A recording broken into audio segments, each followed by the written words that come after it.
చాలా రోజుల తర్వాత నా పాత స్నేహితులను మళ్ళీ కలుస్తున్నాను. ఈ మధ్య చాలా గ్యాప్ కూడా వచ్చింది. మనం అనుకుంటుంటాం కదా! దుఃఖం పంచుకుంటే దింపుకోవచ్చని. నేను ఈరోజు ఒక ఫ్యూనరల్ నుంచి వస్తున్నాను ఇక్కడికి. ఆ దుఃఖంలో ఉన్నాను. ఒక ఆత్మీయుడి ఫ్యూనరల్‌లో పాల్గొని వచ్చాను.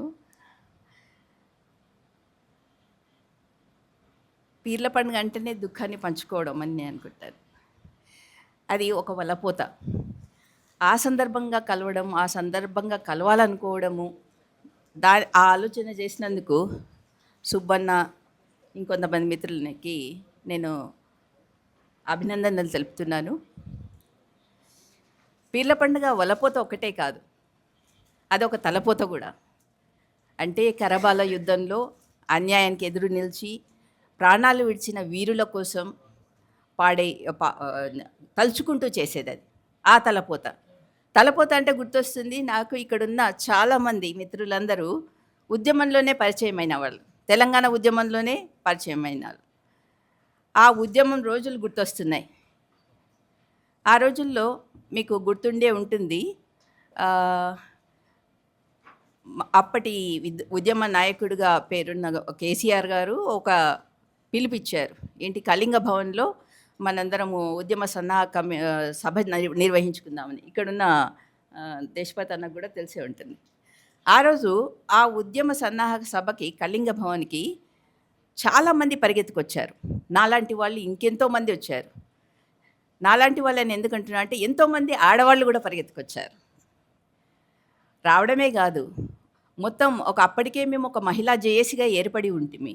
మహిళా జేఏసీ తరపు నుంచి నేను స్వయంగా ఒక సూచనలతో, ఉద్యమం ఎలా ఉండాలి అనే ఒక సూచనలతో మేము ఒక ప్రెజెంటేషన్ వాళ్ళకి రాసి అందించాం. వేదిక మీద ఉన్న కేసీఆర్ గారు అది తీసుకుని చదివారు కూడా. అది రికార్డెడ్. దాంట్లో మేము రాసింది ఏంటంటే, ఉద్యమంలో భాగంగా మనము అంటే నిరసనలో భాగంగా బతుకమ్మ పండుగని తీసుకురావాల్సి ఉంటుంది. అట్లాగే పీర్ల పండుగ కూడా ఉండాలనేది మా ఉద్దేశం. మేము స్పష్టంగా దాన్ని ఆ రోజు రాసి పంపించాము. అలాంటివి చదివారు కూడా ఆ రోజు వేదిక మీద. కానీ ఇప్పుడు సుబ్బన్న చెప్తున్నది ఏంటి, ఇప్పటికీ ఆ కళ నెరవేరలేదు. రవీంద్ర భారతిలో ఇది మొదటిసారి ఇట్లా పీర్ల పండుగ కోసం కలవడం అంటే మన తెలంగాణ ఎక్కడికి పోతుందో నాకు అర్థం కావట్లేదు. వెనక్కి వెళ్తున్నట్టుగా అనిపిస్తుంది. ఇక్కడున్న మిత్రులందరూ ఇప్పుడు ఒకవైపు మనకి జెన్జీ తరం చేస్తున్న ఉద్యమాలు కనిపిస్తూనే ఉన్నాయి కదా. ఇక్కడున్న వాళ్ళందరూ బహుశా ఇంచుమించుగా అందరం, ఎవరో ఒకరిద్దరిని మినహాయిస్తే నాకు కనిపించినంత మటుకు మనమంతా జనరేషన్ ఎక్స్‌కు సంబంధించిన వాళ్ళం. ఎక్స్, వై, జెడ్ 2 తరాల ముందున్న వాళ్ళం. మన తరానికి ముందు ఉన్న తరాన్ని మామూలుగా అయితే ఈ జనరేషనల్ కెనెటిక్స్‌లో ఏమంటారంటే సైలెంట్ జనరేషన్ అంటారు. కానీ తెలంగాణ సైలెంట్ జనరేషన్ కాదు. అంతకుముందున్న జనరేషన్ జరిగిన అన్యాయాలకి ఎదురు నిలిచి పోరాడిన జనరేషన్. ఆ తరానికి పుట్టిన వాళ్ళం మనం. మన జనరేషన్ అంటే 60లో నుంచి 70ల వరకు ఉన్న జనరేషన్. ఆ తరం నుంచి మనం అందిపుచ్చుకున్నది ప్రతిఘటన, ప్రశ్నించడం. అది ప్రపంచవ్యాప్తంగా ఆ జనరేషన్‌లో కనిపిస్తుంది అని అంటారు. కానీ తెలంగాణలో అది మరింత లోతుగా రక్తంలో ఇంకిపోయింది ప్రశ్నించడం అనేది. ఆ తరం వాళ్ళు ఇక్కడ కనిపిస్తున్నారు. అయితే ఆ తరానికి పుట్టిన నెక్స్ట్ తరాన్ని మిలేనియం తరం అని అంటున్నారు. వాళ్ళు ఏంటంటే మొత్తం ప్రపంచంలో వీళ్ళంతా కన్జ్యూమర్స్. ప్రపంచంలో అందరూ కన్సిస్టెంట్‌గా ఉండే తరం ఇది. అందరూ కన్జ్యూమర్స్‌గా మారిపోయిన తరం. మనకు పుట్టిన పిల్లల తరం. ఆ తర్వాతి తరమే ఇప్పుడున్న జెన్‌జీ. ఇదంతా నేను ఎందుకు మాట్లాడుతున్నానంటే, మన ఎక్స్ తరం నుంచి జీ తరం వరకు వచ్చిన మన తెలంగాణలో వచ్చిన మార్పులేంటి అనేది కూడా గమనించుకోవాల్సిన అవసరం ఉంది. ఇప్పుడు ఆ తలపోత చాలా అవసరం. ఒకప్పుడు అంటే నేను ఇంతకుముందే చెప్పినట్టు తెలంగాణ ఉద్యమంలో ఎంతోమంది ఆడవాళ్ళు పాల్గొన్నారు. కానీ అప్పటి ఉద్యమంలో ఉన్న నాయకులు సైతం తెలంగాణ ఉద్యమంలో ఆడవాళ్ళు లేరు అని అన్నారు. అంతేకాదు, తెలంగాణ ఉద్యమంలో మొదటి నిరాహార దీక్ష చేసిన వాళ్ళు ఆడవాళ్ళైతే, నిరాహార దీక్ష చేసిన తర్వాత గన్ పార్క్ దగ్గర వచ్చిన ప్రెస్ వాళ్ళు కూడా మీరు ఎందుకు చేస్తున్నారు, మహిళలుగా ఎందుకు తెలంగాణ కావాలనుకుంటున్నారు అని అడిగిన వాళ్ళు లేరు. కానీ తర్వాత ఉద్యమం అదే ఆ నిరాహార దీక్ష విరమింపజేయడానికి ఇచ్చిన నిమ్మరసం తాగుతున్నప్పుడు మాత్రం వచ్చి ఆ తాపిన నాయకులను మాత్రం మీరు ఎందుకు కావాలనుకుంటున్నారు అని అడిగారు. అట్లా ఒక మార్జినలైజేషన్ అనేది మొదలైన తర్వాత ఆడవాళ్ళు ఉద్యమంలో లేనే లేరు అనే పేపర్ స్టేట్మెంట్స్ కూడా వచ్చాయి. అది దేనికి దారితీసింది? పునర్నిర్మాణంలో ఆడవాళ్ళ భాగస్వామ్యం పూర్తిగా రద్దయింది.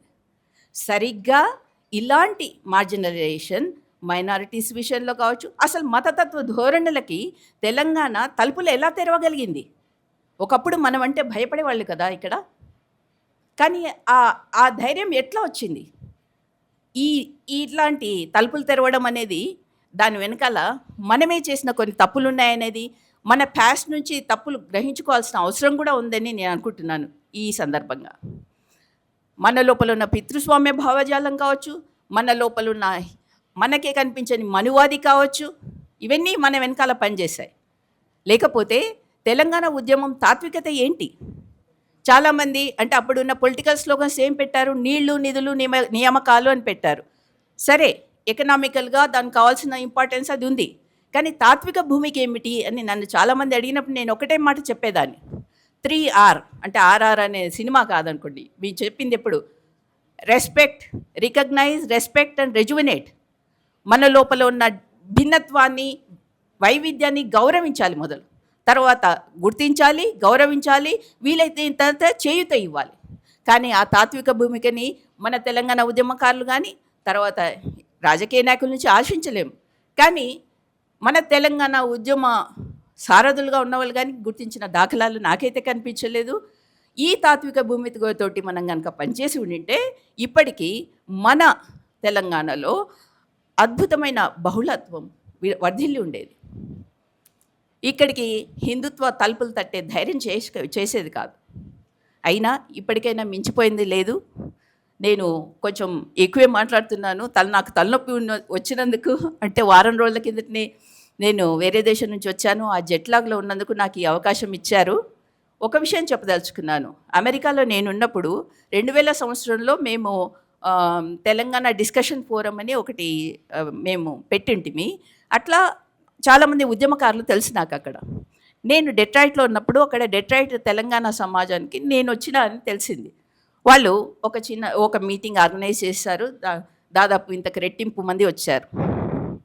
అయితే చివరి నిమిషంలో ఇంకొక వక్త కూడా జాయిన్ అవుతున్నారు, మీరేమి అనుకోకపోతే అని అడిగారు. అంటే అభ్యంతరం ఏముంటుంది అని అన్నాను. కానీ తర్వాత వాళ్ళు ఇంకొక మాట చెప్పారు. ఆ వక్తకి వెనకాల RSS బ్యాక్గ్రౌండ్ ఉంది అని చెప్పారు. అంటే నేను ఒకటి చెప్పాను, దయచేసి నేను మాత్రం ఆ వేదిక పంచుకోవడానికి సిద్ధంగా లేను. మన తెలంగాణ సమాజము ఎట్లా మారుతుందని చెప్పడానికి ఈ ఎగ్జాంపుల్ చెప్తున్నాను. దాదాపు 200 మంది వచ్చిన ఆ సమావేశంలో అక్కడికి వచ్చిన ఒక RSS వక్త వస్తున్నాడని చెప్పినప్పుడు నేనైతే ఆ వేదిక పంచుకోవడానికి సిద్ధంగా లేదని అవుట్రైట్గా రిజెక్ట్ చేశాను. కానీ నాకు అక్కడ తెలిసింది ఏంటంటే దాదాపు 1100 పైన శాఖలు పనిచేస్తున్నాయి. అక్కడున్న వాళ్ళలో తమ దేశం పట్ల ఉండే ఒక ప్రేమ ఉండొచ్చు. Prema is not feeling, it's an action. కానీ వాళ్ళకున్న ఫీలింగ్ని, ఆ నాస్టాల్జియాని పట్టుకొని అక్కడ ఎట్లా రూపుదిద్దుకుంటున్నాయి ఒక పెడధోరణులు అని చెప్పడానికి ఎగ్జాంపుల్ చెప్పాను. కానీ ఒక గుడ్ న్యూస్ ఏంటంటే అదే అమెరికాలో దాదాపు 100 కొద్దీ అంబేద్కర్ స్టడీ గ్రూప్స్ కూడా స్టార్ట్ అయినాయి. రాజ్యాంగం అంటే ఏంటి, రాజ్యాంగాన్ని ఎలా చూసుకోవాలి, అసలు అంబేద్కర్ స్ఫూర్తి ఏంటి అని. దానికి కూడా నేను అటెండ్ అయ్యాను, నన్ను పిలిచారు.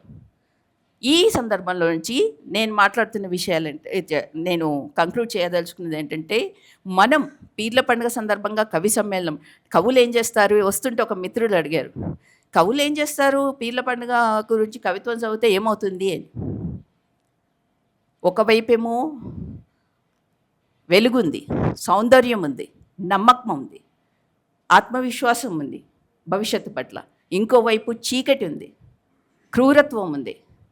ఇలాంటి పరిస్థితుల్లో ఒక కవి అంటాడు, నేను రాస్తున్నది నేను రాసినప్పుడు సౌందర్యం ఉంటుంది. సౌందర్యం అనేది వాస్తవం అవుతుంది. నేను రాయనప్పుడు ఆ చీకటి వాస్తవం అవుతుంది. అందుకే నేను రాస్తుంటాను. నా లోపల నేను డిసింటిగ్రేట్ కావడానికే నేను రాస్తుంటాను. ఎవరినో మార్చడానికి కాదు అంటాడు. అందుకని ఇలాంటి కవిత్వ సమ్మేళనాలు మరిన్ని జరగాలి. కవులు మరింత గొంతు వింపాలి. పాటగాళ్ళు మరిన్ని పాటలు పాడాలి. ఇప్పుడే నాకు తెలిసింది మెర్సీ చెప్పింది, ఇట్లాంటి పీర్ల పండుగ మనది కాదు అనే పెడదొరణలు ఒకటి ప్రచారంలోకి వస్తున్నట్టు విన్నాను. అలాంటి ప్రచారాలకి తెలంగాణ ఎప్పుడు లొంగదు. కానీ అలాంటి ప్రచారం, ఆ గొంతు వినిపించడమే ఒక హెచ్చరికగా భావించి ఈరోజు ఇలాంటి సమావేశం నిర్వహిస్తున్నందుకు ఇక్కడున్న వీళ్ళందరికీ మళ్ళీ ఒకసారి అభినందనలు తెలుపుతూ thank you very so much.